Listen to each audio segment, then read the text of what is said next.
جو لوگ اللہ پر ایمان لائیں، کہیں کہ ہمارا رب اللہ ہے، پھر اس پر جم جائیں، ان پر فرشتوں کا نزول ہوتا ہے۔ نہ کوئی غم کرو نہ خوف، خوشیاں مناؤ جنت کی جس کا تم سے وعدہ کیا گیا تھا۔ اللہ کی ربوبیت پر اطمینان جب انسان کو ہو جاتا، میرا رب اللہ ہے، ربی اللہ، انسان کے لیے نہ کوئی کھٹکا، نہ کوئی خطرہ، نہ کوئی خوف، نہ کوئی حزن۔ جو کچھ ہو رہا ہے کس کے اذن سے ہو رہا ہے؟ اللہ کے اذن سے۔ اللہ کے اذن کے بغیر پتہ تک نہیں ہلتا۔ یہ کوئی اندھا بہرا مادہ نہیں ہے جس سے مجھے کوئی خوف ہو۔ اندھا بھینسا چلا آ رہا ہو اس سے تو ڈرنے کا ہر انسان کو ڈرنا چاہیے، نہ معلوم کس کو ٹکر مار دے۔ لیکن نہیں، اس کائنات کو چلانے والا ایک سمیع و بصیر خدا ہے۔ وہ جو میرا دوست ہے، میرا ولی ہے۔ اللہ ولی الذین آمنوا یخرجہم من الظلمات الی النور۔ اللہ اہل ایمان کا ولی ہے، ساتھی ہے، پشت پناہ ہے، مددگار ہے، حمایتی ہے۔ بتائیے جسے یقین ہو جائے کہ اللہ میرا مددگار، اللہ میرا محافظ، اللہ میرا پشت پناہ، اللہ میرا حمایتی، اس کے لیے کوئی خوف ہوگا؟ اس سے کوئی ڈر ہوگا؟ میں مثال دیا کرتا ہوں ایک بہت سادہ، پنجاب کے دیہات کی۔ تو بڑا چودھری ہے اور کوئی غریب کسان ہے۔ اس غریب کسان کے جانوروں کو ہر وقت اندیشہ ہوگا چوری کا، کوئی میری بھینس کھول کر نہ لے جائے، کوئی میرا بیل کھول کر نہ لے جائے۔ لیکن جس کے بارے میں یہ سب کو معلوم ہو کہ وہ جو بڑا چودھری ہے وہ اس کا دوست ہے، اس کی بچیا کو کوئی خوف ہوگا؟ اس کی بھینس پر کوئی ہاتھ ڈالے گا؟ اسے کوئی اندیشہ ہوگا؟ نہیں۔ کیوں؟ کہ وہ بڑا چودھری، بڑا اس کا یہاں کا سردار، جاگیردار، سب کو معلوم ہے وہ میرا دوست ہے، کوئی میرے خلاف اقدام نہیں کر سکتا۔ اس دنیا میں یہ چھوٹی سی بات اگر آپ کے دلی اطمینان اور سکون کا باعث بن سکتی ہے تو ذرا تصور کیجئے۔ میں لفظ تصور استعمال کروں گا صرف اس لیے کہ اس کا ہم جس کو کہتے ہیں ادراک اور شعور کر نہیں سکتے، اگر کے ساتھ کر سکتے۔ اگر یقین ہو کہ اللہ میرا مددگار اور یقین ہو کہ اللہ ہر آن میرے ساتھ ہے، پھر کوئی خوف؟ کس کا خوف؟ کوئی شے اللہ سے بالا تر ہے؟ کوئی قوت اس سے زیادہ طاقتور ہے؟ کوئی اس کے ارادے کو بدلنے والا ہے؟ کوئی اس کی مشیت کے آڑے آنے والا ہے؟ یہی بات ہے جو حضور نے فرمائی۔ یہ ایمان کا حاصل ہے لب لباب، کہ دیکھو اچھی طرح اس بات کو ذہن نشین کر لو، اگر تمام انسان مل کر تمہیں کوئی نقصان پہنچانا چاہے نہیں پہنچا سکتے، مگر جو کچھ اللہ نے لکھ دیا ہو، اور تمام انسان مل کر تمہیں کوئی نفع پہنچانا چاہے نہیں پہنچا سکتے، مگر وہ شے جو اللہ نے طے کر دی۔ آپ پھر میں کہوں گا ذرا تاریخ کیجئے، اسے فرض کیجئے، اسے سوچئے۔ اگر اس حدیث پر ہمارا دل ٹھکا ہوا ہو تو کسی سے ڈر ہوگا؟ یہ مجھے نقصان نہ پہنچا دے، یہ میری رپورٹ خراب نہ کر دے، یہ میری انکریمنٹ نہ رکوا دے، یہ میرا یہ نہ بگاڑ دے، یہ میرے یہ نقصان نہ پہنچا دے۔ اس کا ڈر، اس کا ڈر، اس کا خوف، اس کی خوشامد، اس کے لیے جا کر طرح طرح سے اپنی عزت نفس کو ذلیل کروانا اس کے سامنے، یہ سب کچھ کیوں کرتا ہے انسان؟ جب سمجھتا ہے کہ اس کے ہاتھ میں میرا کوئی نفع ہے، اس کے ہاتھ میں میرے لیے کوئی ضرر ہے، یہ مجھے کوئی غضب پہنچا سکتا ہے، یہ مجھے کوئی نقصان پہنچا سکتا ہے، یہ میرا کوئی کام بنا سکتا ہے، یہ میری کوئی ضرورت پوری کر سکتا ہے، اسی کا نام شرک ہے۔ جہاں آپ نے یہ سمجھا کہ غیر اللہ کے اندر کوئی طاقت موجود ہے، وہی شرک ہے۔ بتوں سے تجھ کو امیدیں، خدا سے نو امیدی، مجھے بتا تو صحیح اور کافری کیا ہے؟ شرک تو یہ ہے۔ جس پر بھی تمہیں یہ خیال ہے، کلمہ ہے یہ کلمہ سوم، لا حول ولا قوت الا باللہ، ذرا اس پر دل کو کبھی اگر آپ تصور کریں، پھر فرض کریں، دل ٹھک جائے اس پر، کوئی طاقت نہیں۔ یہی بات تھی جو شیخ عبد القادر جیلانی رحمۃ اللہ علیہ نے اپنی وصیت میں اپنے بچے سے کہی. 11ویں دینے والے ہیں، لیکن حضرت شیخ عبد القادر جیلانی کی وصیت اور تعلیمات کو کتنے لوگ ہیں کہ جانتے ہو؟ یہ جن مقامات تک پہنچے ہیں وہ کس چیز کی بدولت پہنچے؟ انہوں نے جو پیغام دیا وہ کیا تھا؟ اے میرے بچے، جس طریقے سے قرآن مجید میں حضرت لقمان کی نصیحتیں جو ہے نقل کر دی گئی ہیں، میں یہ عرض کروں گا بالفرض اگر قرآن حضرت عبد القادر جیلانی کے بعد نازل ہوا ہوتا تو شیخ عبد القادر کی یہ نصیحتیں بھی قرآن میں درج ہوتی. اتنی اونچی نصیحتیں ہیں. اے میرے بچے، اس حقیقت کو ذہن نشین کر لے، لا فاعل فی الحقیقت ولا مؤثر الا اللہ. اس کائنات میں نہ کوئی فاعل حقیقی ہے نہ مؤثر حقیقی ہے سوائے اللہ. کسی شے میں کوئی تاثیر نہیں اگر اللہ نہ چاہے. آگ جلا نہیں سکتی اگر اللہ نہ چاہے. پانی ڈبو نہیں سکتا اگر اللہ نہ چاہے. زہر ہلاک نہیں کر سکتا اگر اللہ نہ چاہے. کوئی چیز فائدہ نہیں پہنچا سکتی اگر اللہ نہ چاہے. تو در در پہ کیوں سر جھکاتے ہو؟ در در پر کیوں جبیں سائی کرتے ہو؟ سب کے سامنے کیوں ہاتھ پھیلاتے ہو؟ ایک اللہ سے مانگو. ایک اللہ کے سامنے زمین پر اپنی جبین رکھو. لا فاعل فی الحقیقت ولا مؤثر الا اللہ. نظر آتا ہے ہمیں کہ پانی پیاس بجھا دیتا ہے. پیاس بجھانے کی صلاحیت پانی میں نہیں ہے، اللہ کے اذن سے. کھانا بھوک مٹا دیتا ہے. بھوک مٹانے کی صلاحیت کھانے میں نہیں ہے، اذن رب میں ہے. دیکھیے یہی یقین تھا. حضرت موسیٰ علیہ السلام کا واقعہ یاد کیجئے. سامنے سمندر آ گیا ہے. قوم دیکھتی ہے پیچھے کہ گرد و غبار کا طوفان. معلوم ہوا کہ فرعون اپنے لشکر سمیت آ گیا. لشکر جب چلتا تھا تیز رفتاری کے ساتھ تو گرد و غبار کا جو طوفان اٹھتا تھا اس کا تصور کیجیے. اور لمحہ بلمحہ وہ قریب آ رہا ہے. پوری قوم نے کیا کہا؟ اے موسیٰ انا لمدرکون. اے موسیٰ ہم کو پکڑے گئے. قرآن مجید نے تو یہاں وہ باتیں نہیں لکھی ہیں، لیکن تورات میں یہ درج ہے کہ بنی اسرائیل جھگڑنے لگے، دست و گریبان ہو گئے موسیٰ کے ساتھ. موسیٰ نے یہاں مروایا لا کر، اس سے تو ہم ہی بہتر تھے. وہاں کھانے کو ملتا تھا، زندگی تو تھی، بیگار ہم کر رہے تھے، موت تو نہیں تھی. اب جو کچھ ہوگا اس کا تصور کرو، جس طریقے سے ہمارے ٹکڑے اڑائے جائیں گے. تو لڑ رہے ہیں حضرت موسیٰ علیہ السلام سے. یہ تورات کی تفصیل ہے. قرآن میں صرف اتنا آیا ہے، پریشان ہو کر انہوں نے کہا انا لمدرکون. موسیٰ ہم کو پکڑے گئے. اس وقت موسیٰ کا جواب کیا ہے؟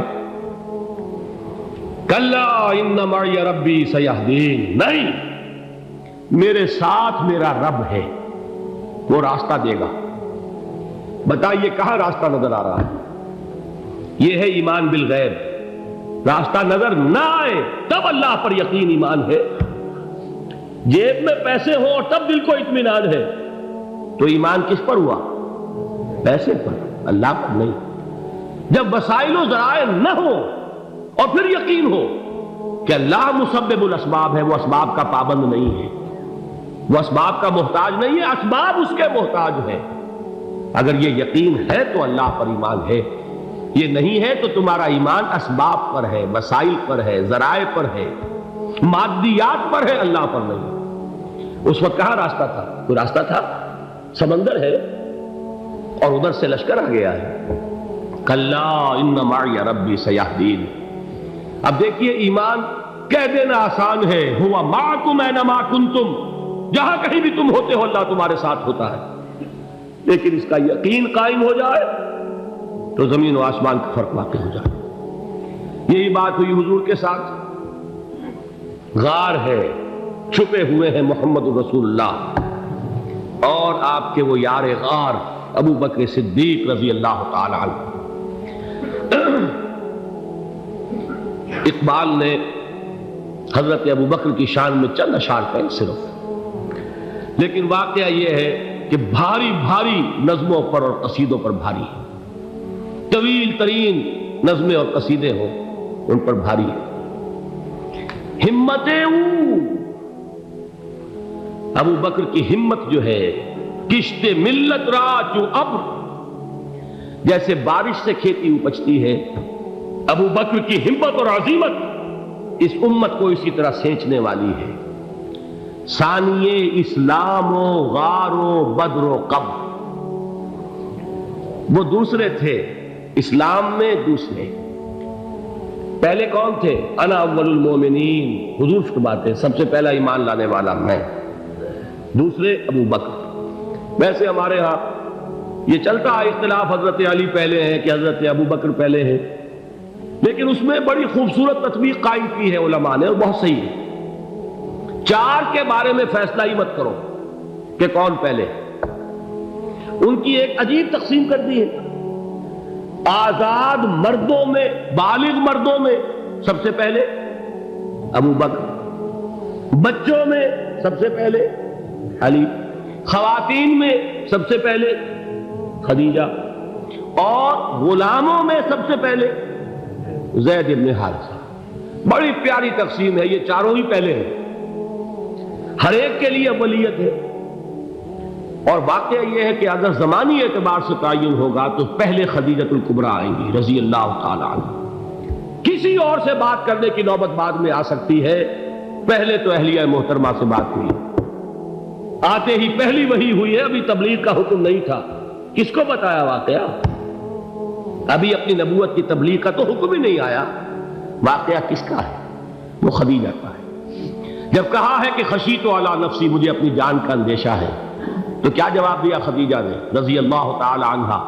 وہ صدیقۃ الکبریٰ ہے، صدیقات جو ہے خواتین ان میں چوٹی پر خدیجۃ الکبریٰ ہے رضی اللہ تعالی عنہا، اور صدیق جو مرد ہیں ان میں صدیق اکبر ہے ابو بکر صدیق رضی اللہ تعالی عنہ، لیکن صدیقات میں چوٹی پر۔ جب حضور نے فرمایا خشیت علی نفسی، کیا فرمایا، کیا عرض کیا، کیسے تسلی دی؟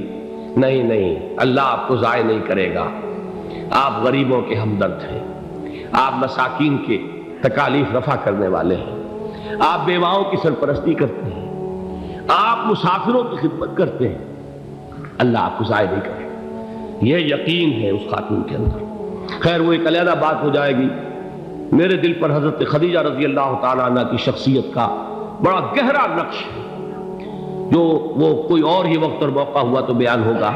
بہرحال اقبال نے ایک مصرے میں جو چار اولیتیں جمع کر دی ہیں، ہمت او کشت امت را چو ابر، ثانی اسلام و غار و بدر و قبر۔ اسلام میں حضور کے بعد پہلے کون؟ ابو بکر۔ غار میں حضور کے ساتھ کون؟ ابو بکر۔ بدر کی رات اللہ کا رسول سر سجود، وہ جھاڑ، وہ گھاس پھوس کی جو جھوپڑی بنائی گئی تھی، اور وہاں تلوار ننگی لے کر پہرا دینے والا کون؟ ابو بکر۔ اور اس حجرہ عائشہ میں محمد کے بعد سب سے پہلے دفن ہونے والا کون؟ ابو بکر رضی اللہ تعالی عنہ صلی اللہ علیہ وسلم۔ وہ جو معاملہ میں سنا رہا تھا غار ثور کا، حضرت ابو بکر بھی حضور کے خیال سے لرز گئے ہیں۔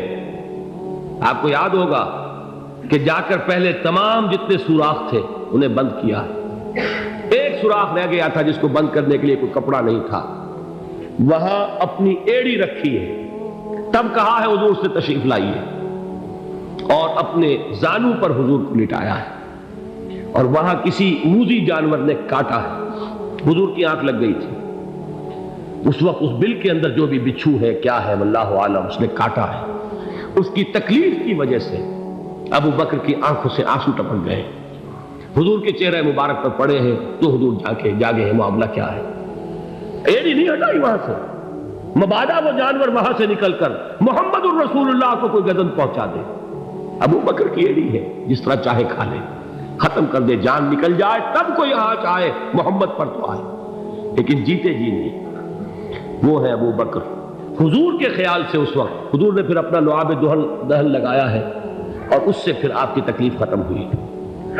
جیسے خیبر میں حضرت علی کی آنکھ دکھ رہی تھی، اس کو جو شفا حاصل ہوئی ہے وہ بھی حضور کے لعاب دہن سے ہوئی۔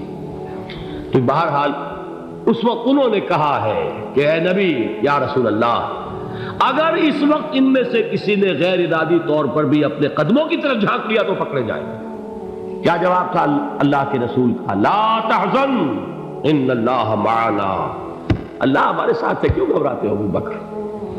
یہ ہے ایمان باللہ، میرا مالک اللہ، میرا رازق اللہ، میرا محافظ اللہ، میرا مددگار اللہ، میرا پشت پناہ اللہ، میرا دوست اللہ۔ یہ دوستی ہے اللہ کی جو لب لباب ہے، حاصل ہے ایمان کا، اسی کا نام ولایت ہے۔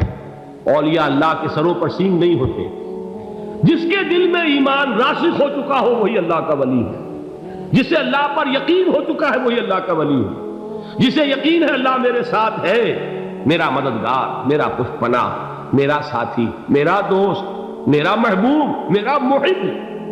اللہ اہل ایمان سے محبت کرتا ہے۔ واللہ یحب الصادقین، ان اللہ یحب الذین یقاتلون فی سبیلہ صفا کانہم بنیان مرصوص۔ اللہ محبت کرنے والا، اہل ایمان محبوب، اور اہل ایمان محبت کرنے والے اللہ محبوب۔ والذین آمنوا اشد حبا للہ۔ آپ تصور کیجئے جسے یہ رشتہ ایمان یا رشتہ ولایت حاصل ہو جائے، الا ان اولیاء اللہ لا خوف علیہم ولا هم یحزنون، آگاہ ہو جاؤ اللہ کے دوستوں کے لیے نہ کوئی خوف ہے نہ کوئی حزن ہے۔